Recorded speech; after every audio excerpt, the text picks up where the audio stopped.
I'm Bruce Lorincz, and this show is called Bruce on the Loose. I talk to people in the education area, city government, businesses, and today we have a very important guest with us, Kim Snyder from Sarah, and we will explore that organization and all the good things that it does. Kim, thanks very much for joining us today. Thank you for having me. What is and you're in dentistry, what was your educational background there? I am a dental hygienist. I started out as an assistant when I was 19 with Dr. Strimple here in town, and he trained me, and I remained there for 20 years. And when my children got into high school, I decided I wanted to further on and get my hygiene degree, and I was able to do that at Stark State. And when did you first learn about SARA, and can you tell me the acronym, what it really stands for? SARA stands for Sharing America's Resources Abroad, and it was founded by Reverend Stephen Szilagyi and his wife Jeannie, and they had come to Trinity, our home church, and gave a presentation 12 years ago, and it's a medical mission. But they had also mentioned that their son is a dentist in Hungary, and they wanted to expand the mission to dental care as well. Did you get inspired by that presentation, and has this been a part of you for that dozen years? You know, I've always said, Bruce, that, you know, God speaks in mysterious ways, and that was a huge calling for me. And I was just like, I have to go. Sometimes we don't really understand and fully comprehend the needs that other people have in other countries. We think of the United States, again, with all those resources that you mentioned, and really people abroad really have desperate needs, don't they? Especially in dentistry and medical fields. Absolutely. And like you said, we don't realize, I mean, the need for that in our local community. I work in a healthcare, you know, a community healthcare center, and, you know, I've always said missions start locally, you know, and then if you have the opportunity to go abroad, even greater. When did you venture to Ukraine to give assistance to the dentists and some of the needs you saw? It has been 12 years, and it's been 10 years since I've been back, unfortunately. So my first trip, I went with a wonderful dentist from Kentucky, Dr. Don Mentons, and Reverend Szilagyi and Jeannie. And we were planning, actually we accomplished building a dental operatory in a children's home with 66 girls that Sarah has supported, the Church of Holland, other organizations, and it's a wonderful facility. These are all orphan girls from 3 years to 18. It has become self-sufficient to where they have greenhouses. We have funded a bakery in there, and they can provide not only for themselves but for the community as well. So us building a dental room, you know, the need there, of course, is huge. So we treat the girls with exams, you know, cleanings, fillings, sealants, and then there's a few facilities that we can go out and treat people there. Since these are orphans, I would imagine the government would not have the funds, or they would be on the low priority list to get those types of medical opportunities, and the needs certainly are there. They get little funding, and when I tell people about that it's a children's home, right away they're thinking of the terrible pictures you would see, you know, the children are starving, the children, you know, are neglected, and this, with it being privately funded basically, is just, these girls are very fortunate to be there compared to most of the children out in the village. On the onset of your trip, did you get supplies and materials from individuals and also for businesses to help in the situation in Europe? My first trip, I was able to get instruments donated. I took 2 huge suitcases, definitely over the weight limit. One large one was nothing but dental instruments, and the second one was a little bit of clothing for myself. So, you know, toothbrushes, instruments. The big donation was for instruments for the cleft lip and cleft palate surgeries that were first performed in the Children's Hospital there in Mukachevo. And our church, Trinity, was very generous with the donations. And Stryker Surgical Instrument Company, I basically hounded them to come up with an at-cost set of surgical instruments. So I was able to take those over and watch the first cleft lip, cleft palate surgery at the Children's Hospital.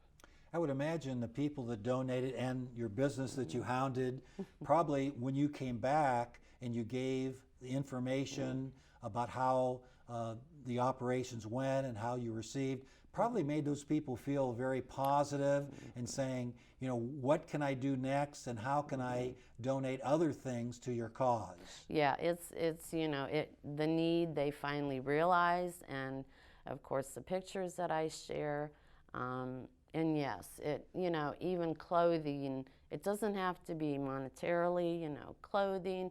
You know, we invite anybody to take a trip with us to fully experience the need there. All right, where in Ukraine did you go ahead and venture? In particular, maybe anywhere near Kyiv, the capital? No. Okay. Fortunately, with the war going on, we are on the western border, directly across from Hungary. Mukachevo is the name of one of the villages.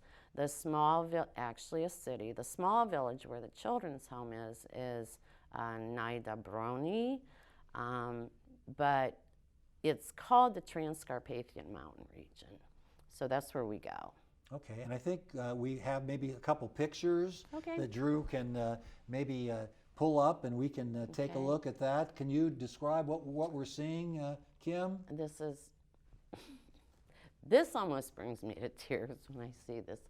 This little guy was the first one I saw when we went into the Children's Hospital, obviously in great need of the cleft lip, cleft palate surgeries.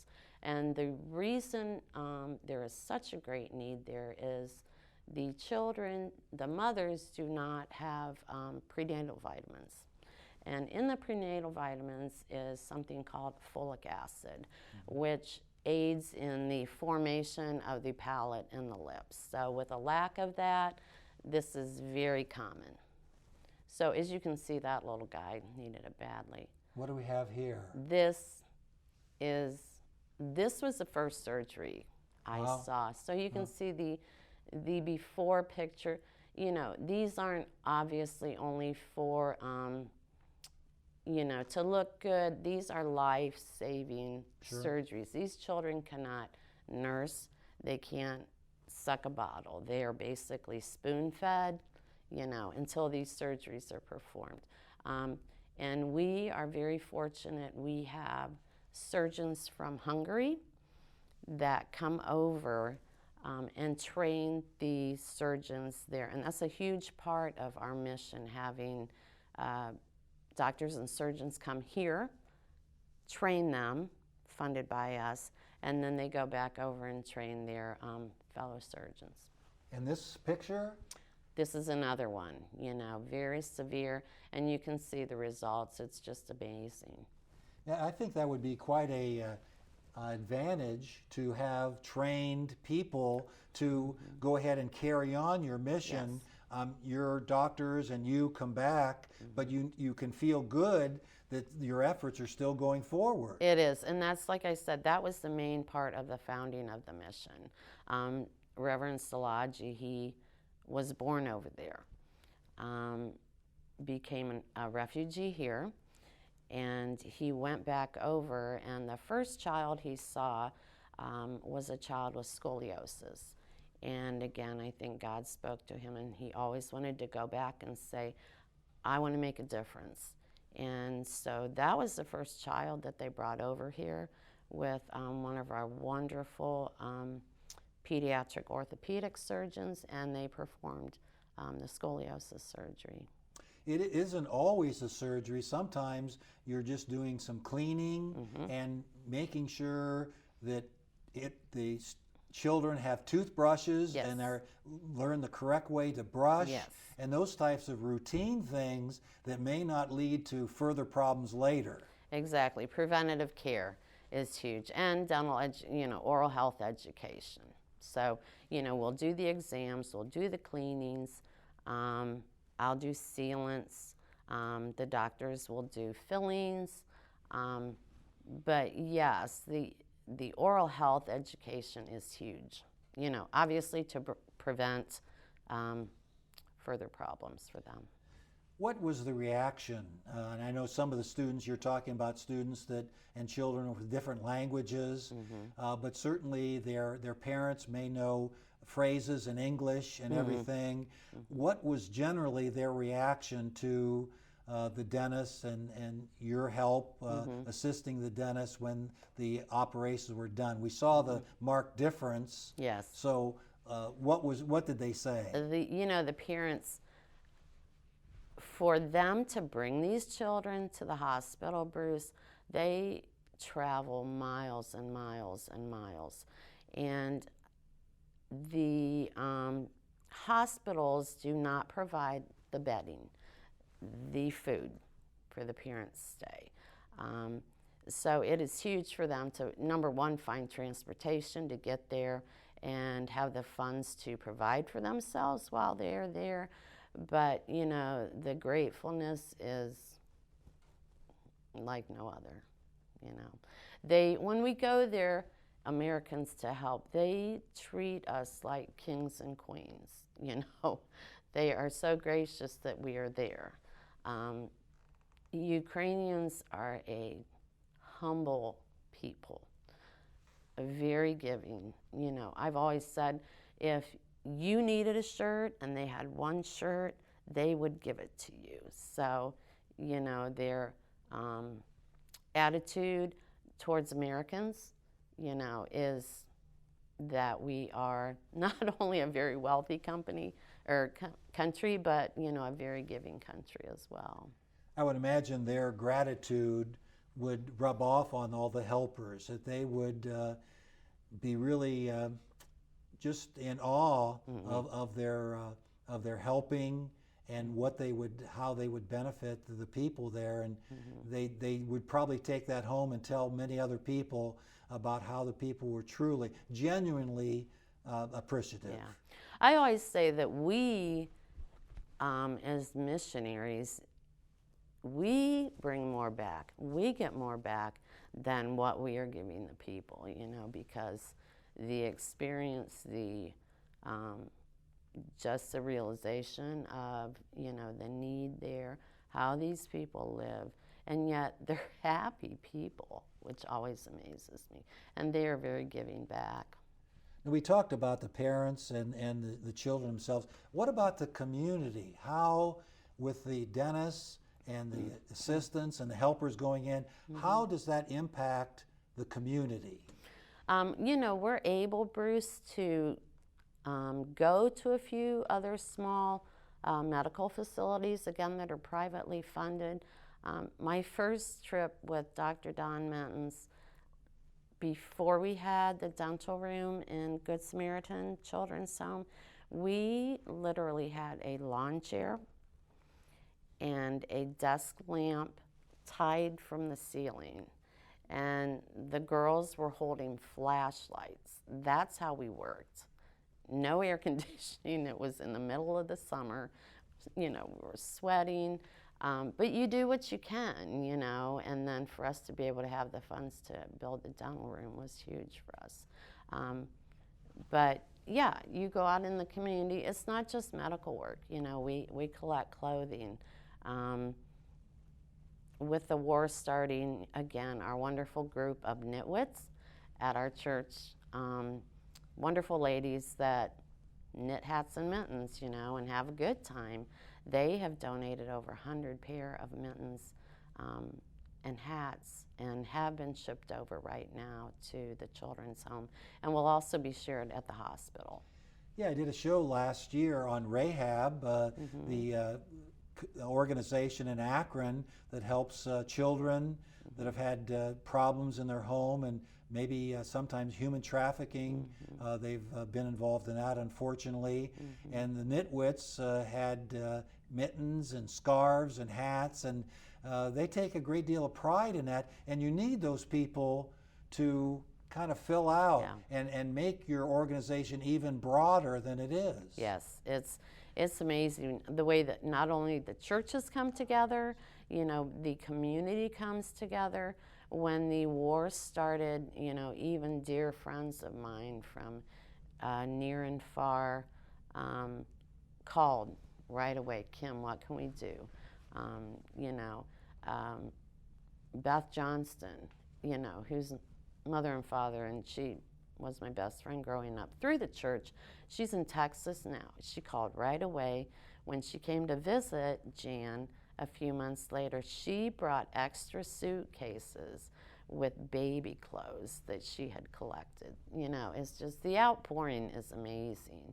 And as far as monetarily, Sarah, we normally range between $15,000 and $20,000 in our bank account. Again, private donations. We put out an emergency fund for the war, and we currently have $80,000 in that fund. And a lot of it we're using just for shipping costs.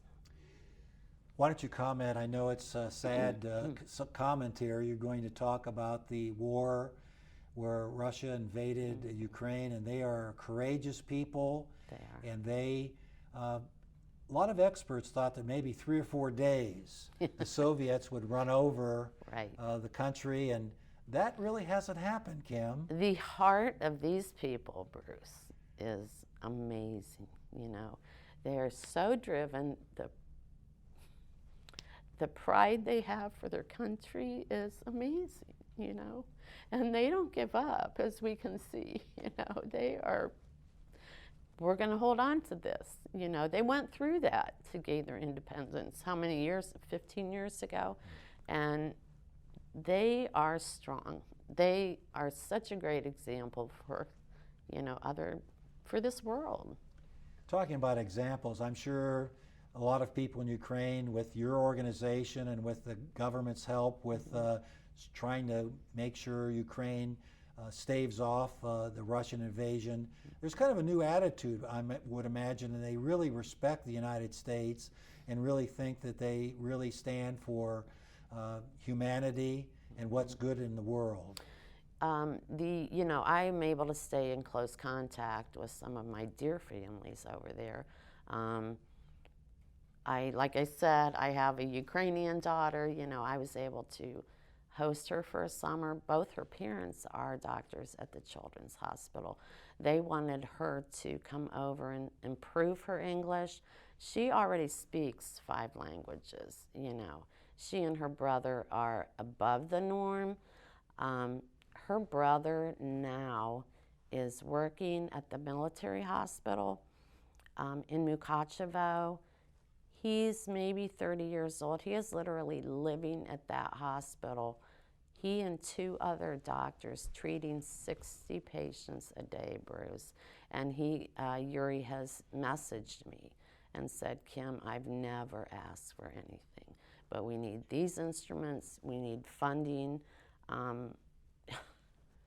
I mean, Slava is Slava's daughter, and she said, Yuri's my hero, you know. So they hate to ask for anything, but again, the commitment that they have, you know, and the dedication is just unreal.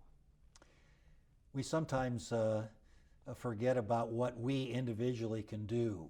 You know, it's something that well, the government's doing this, our state's doing this, but we as individuals can really make a difference. Like the nitwits and those individuals that contributed, we can make a big difference, can't we? Absolutely. I mean, let's face it, even prayer, it doesn't have to be clothing. It doesn't have to be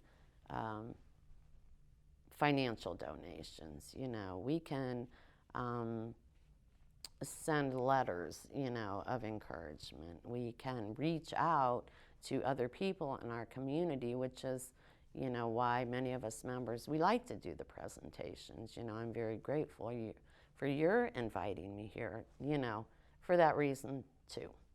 You mentioned a minute ago about having your exchange, your family Slava. in Ukraine come here. We always think that, well, they're going to pick up things and they're going to prove their English maybe, but we learn a lot from other people, don't we? Bruce, Tiffany, was home. She was in college and it was the summer, and she and Slava and I would sit down in the evening, share a glass of wine, and just talk. And I always said, here we are solving the world problems. What she taught us about the politics there, the corruption there, very eye-opening. So, we were able to learn what most people, don't know. And yet, again, her gratitude, the wanting of their parents to send her over here, to better herself, and again, take that back. She teaches at the local college now, so very productive. What are some of the things that individuals, you talked about prayer, certainly warranted, and materials, supplies. If you could go ahead and comment to the community, and you can use that camera right over there and say, how can I help? It sounds like a lot of people have already with $80,000 in your account. Yeah, it's been amazing. We have a huge donor in New York City. He's been very successful as a real estate professional, and he is very generous with his funding. Just like I said, volunteers, getting involved, calling, looking on our website, what can I do if it's just a few pieces of clothing, do you know, or do you work for a company that supplies medical supplies? My community health center, we receive government, medicines, surgical, gauze, gloves, and I have been able to ship a lot of those things. They're just sitting in, storage, being unused. We've given to the community, but the government, luckily, continues to send. So, businesses. It's not just medical equipment. It's supplies, crayons for the children, coloring books, toys. Those girls will color for days on end, as entertainment. So it's the simple things that we forget about. Yeah, there's a school of thought that says we have issues here in America. We need to take care of our own community, our own state.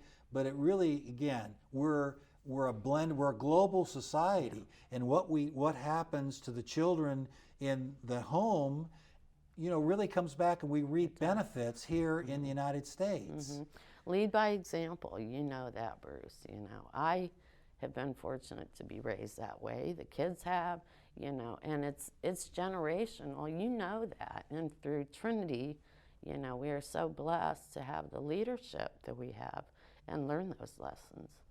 Kim, we talked about the gratitude, and we have some things that you have been gifted over the years. We can't forget that. We can't forget that. Can you tell us a couple items you have? Yes. When my first trip over, actually each trip I went over, the women of the village, they hand embroider these, scarves, and they'll give you a basket. They have a beautiful basket made up with the scarves and candy.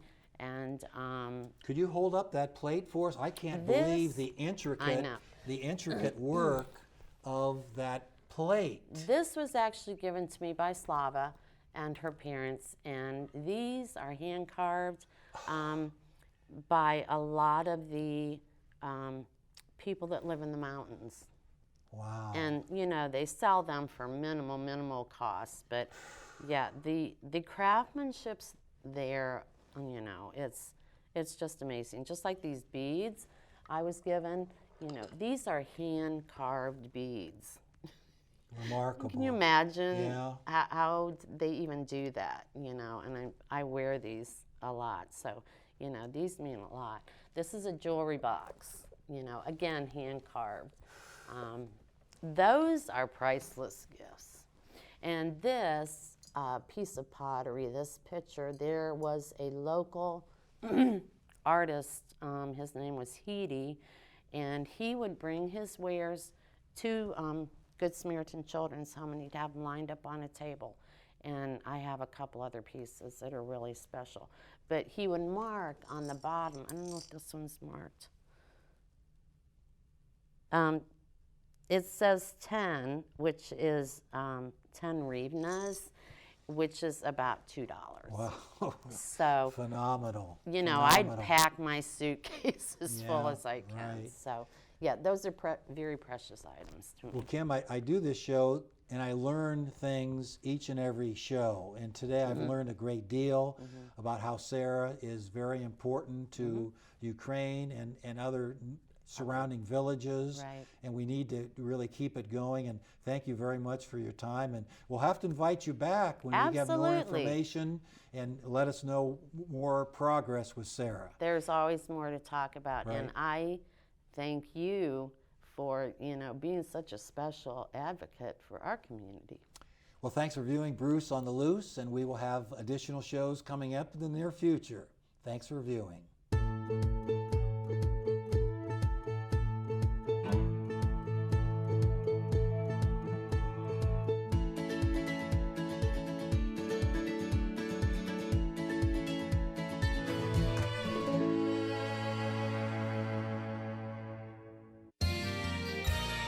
You are watching WCTV, Wadsworth Community Television.